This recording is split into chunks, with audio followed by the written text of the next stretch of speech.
আদা গুয়াহাটির ভিউ এদিকে দেখা যায় দেখো এটা কুরার খাদ্যা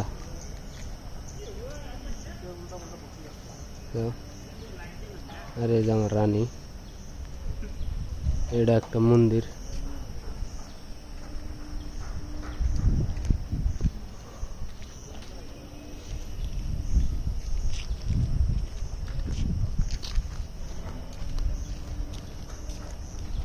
একটা কাস্টমার নিয়ে এসেছি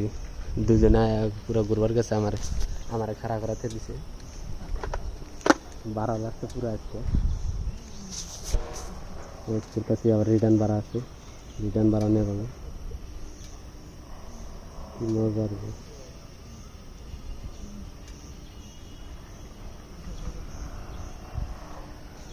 তোমরা তারা আমার নাগাল করে ঘোরা হওয়া না বাইক নিয়ে থাকবে বুঝছাও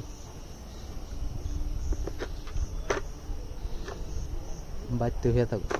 তোমার ঘোরা লাগবে না